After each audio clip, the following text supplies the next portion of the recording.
After an argument with her fiancé, Michelle packs her things and leaves, placing her engagement ring and the apartment keys on the table. She drives for hours through rural areas, eventually stopping at a gas station where she notices a car that has been tailing her for some time.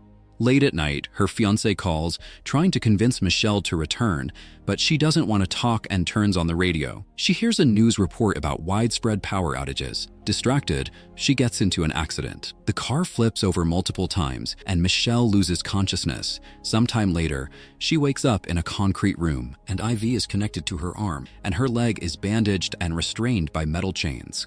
Her belongings are piled in the corner of the room. Using the IV stand, Michelle manages to reach her phone, but there's no signal. Then she hears footsteps and the door opens, revealing a large man who places a tray of food in front of her. She begs him to let her go, promising she won't tell anyone, but the man tells her that he's not letting her die, and after leaving the key to her shackles, he walks out. Michelle frees herself, gets dressed, and sharpens the end of a crutch, preparing to fight for her freedom. However, the man is gone. She sets a piece of clothing on fire and pushes it into the ventilation duct. The fire alarm goes off, and when the man runs in, he injects her with something, causing her to pass out. When she regains consciousness, Michelle sees the man sitting by her bed. He tells her she's fortunate to be there and must eat and take her medication because humanity has been attacked, though it's unclear what kind of assault it is. They're now in a bunker beneath his farm. He saw her crash and couldn't leave her to die. Michelle insists on calling the police, but the man explains that the outside world is contaminated. It will take at least a year for the air to be breathable again, and that's only if it was a simple attack. If it were aliens, humanity might be doomed. Michelle asks to contact her family, but he assures her that everyone above ground is dead. As Michelle tries to process what she's heard, there's a loud noise from the next room. The man leaves, leaving the door open, and shouts at someone, then returns and angrily reminds her that she should be grateful to him for saving her life. Before he leaves, he introduces himself as Howard. The next morning, Michelle is awakened by a sound coming from the surface and sees the door open. She walks out and wakes a young man sleeping in the hallway. He tries to reassure her, but she explains that she doesn't believe Howard's lies. However, Emmett confirms that everything is indeed as Howard said. Later, Howard gives Michelle a tour of the bunker. At its center is a communal area equipped with a special system to filter the air.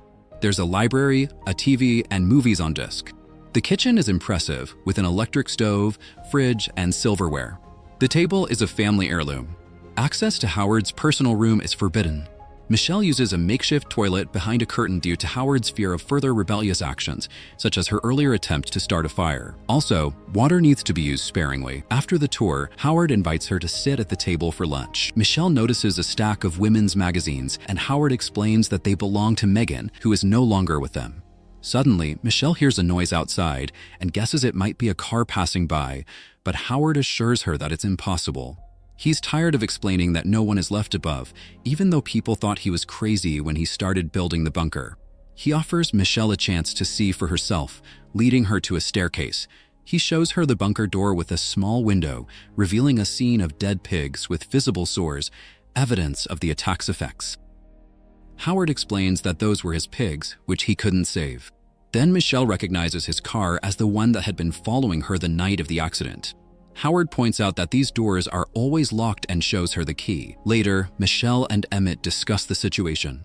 Emmett reveals that Howard had served in the Navy. Afterward, he bought the farm and hired Emmett to help with the chores. Howard is obsessed with conspiracy theories, which is why he built the bunker. Emmett wasn't kidnapped. He ran to Howard's bunker, hoping to take shelter because he saw Howard pouring all his money into its construction. Michelle reminds Emmett that it was Howard who caused the accident and brought her here, so everything he says about an attack is a lie. But Emmett insists she's wrong. He saw the attack himself, a flash, an explosion, and the horizon turned red. He's glad he made it to the bunker before Howard locked the door. Michelle tries to refute Howard's claims, unaware that he's been standing in the doorway, listening to their conversation. Howard invites them to dinner, remarking that the two seem to have gotten along well. Over dinner, Emmett shared his unrealized aspirations and, spotting a Monopoly board, proposed a game. Howard, irritated by their conversation, grew enraged when Michelle flirted with Emmett. He lashed out at her, insisting on gratitude for rescuing her.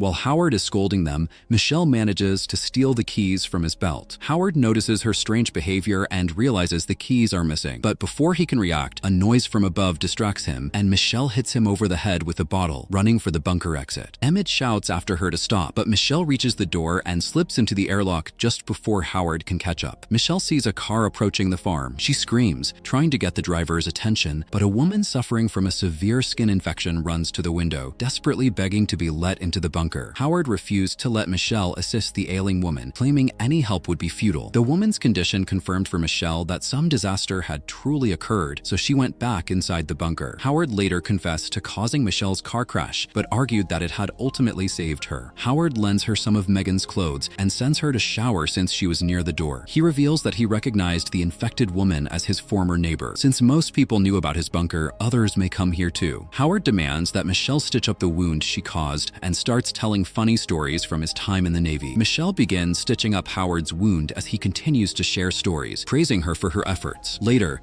he brings a box containing her belongings from the car and asks her about her life. Michelle confessed her aspiration to be a fashion designer. Howard then revealed his daughter Megan's artistic ambitions, showing Michelle a childhood photo of her. He lamented how, post-divorce, Megan's mother had poisoned their relationship and moved with her to Chicago.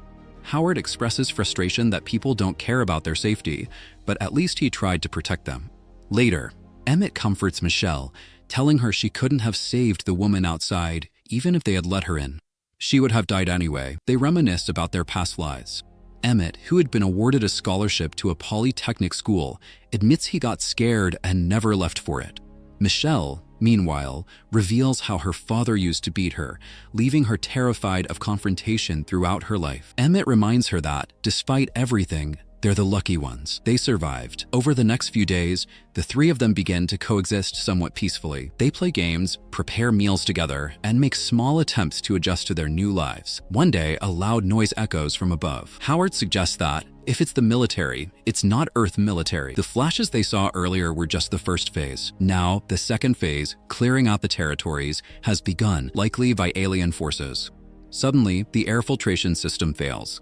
Since Michelle was the smallest, Howard asked her to crawl through the ventilation shaft to restart the failing system. She agreed and began her journey through the ducts, finally reaching the filtration unit and successfully restarting it. But while she's there, she spots something disturbing. A message etched into the glass that reads, "Help," along with a bloody earring lying beneath a ladder. The earring looks exactly like the one Megan was wearing in the photo Howard showed her. Disturbed by her find, Michelle shared it with Emmett, voicing her suspicion that Howard had harmed Megan. Examining the photo more closely, Emmett realized the girl wasn't Megan, but Brittany, a classmate of his sister who'd vanished years prior. Another photo then slipped from the book, depicting Howard and Brittany in the bunker, wearing the same clothes Michelle currently had on. Realizing the danger they're in, Michelle and Emmett decide to plan an escape. They quietly start gathering materials. Michelle cuts a makeshift biohazard suit from a shower curtain, and Emmett constructs a homemade gas mask. Their plan is to take Howard's gun, tie him up, and then one of them will go for help. One evening, while playing a game of charades, they almost give themselves away when Howard starts suspecting that something is off. A few days later, Howard calls them into a room and shows them a barrel of hydrochloric acid, which he claims is for waste disposal. He then accuses them of plotting against him, revealing the tools they had hidden for their escape. Furious, Howard dissolves the tools in the acid as Michelle and Emmett look on, horrified. Trying to protect Michelle, Emmett takes the blame for the attempted escape, admitting that he used the tools to try and make a weapon. Despite seemingly accepting Emmett's apology, Howard callously shot him dead. A devastated Michelle watched as Howard, unnervingly calm, reassured her of her future safety and began doting on her with ice cream and promises of a happy life together in the bunker. Determined to escape, Michelle rushes to finish her biohazard suit while mourning Emmett. But one night, Howard discovers the suit hidden among her belongings. Michelle manages to slip past him, but Howard catches up, scolding her for her ingratitude. In a desperate move, Michelle knocks over the barrel of acid onto Howard, causing a fire to break out in the bunker. She grabs her biohazard suit as the severely injured Howard tries to attack her, but she traps him under a heavy shelf and makes her way to the exit. By now, the bunker is engulfed in flames. With the fire spreading, Michelle crawls through the ventilation shaft, dodging Howard's attempts to stab her through the vent grates. She reaches the air filtration room and quickly dons her biohazard suit. Using a can of nitrogen, She freezes and breaks the lock on the outer door, finally escaping the bunker. Outside, Michelle heads toward a car, but tears her suit in the process. Panicking, she seals the rip with duct tape she finds in the vehicle. Just as she's about to relax, she notices a flock of birds flying freely overhead. Realizing that the air isn't toxic, Michelle removes her gas mask, but before she can celebrate, she spots an alien spaceship hovering in the distance, behaving almost like a living creature. As Michelle watches in horror, the bunker explodes behind her, drawing the attention of the alien ship. She frantically searches for the car keys, but can't find them. Michelle sprints for the car belonging to the woman who had tried to get into the bunker earlier, but triggers the alarm, attracting the alien's attention. Panicked, she takes refuge in a shed, stumbling upon the dead body of the infected woman.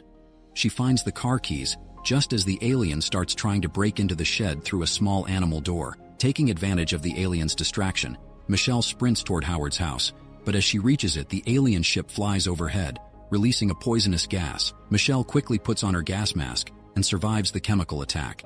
She hides in the car, but the alien begins probing the vehicle, testing its defenses. When it becomes clear that the car is too difficult to breach, the alien ship lifts the vehicle into the air. Inside the car, Michelle finds a bottle of flammable liquid and a lighter. She quickly makes a Molotov cocktail and throws it into the alien ship's mouth-like opening. The resulting explosion destroys the alien, and the car crashes to the ground. Michelle survives the fall, climbs out of the wrecked vehicle, and drives away in the woman's car. While driving, she tunes the radio and hears news reports of humanity's victories over the alien invaders. There are instructions for survivors to evacuate, and a call for those with medical training or combat experience to head to Houston. As Michelle stops to listen to the full message, she notices a sign pointing toward Houston.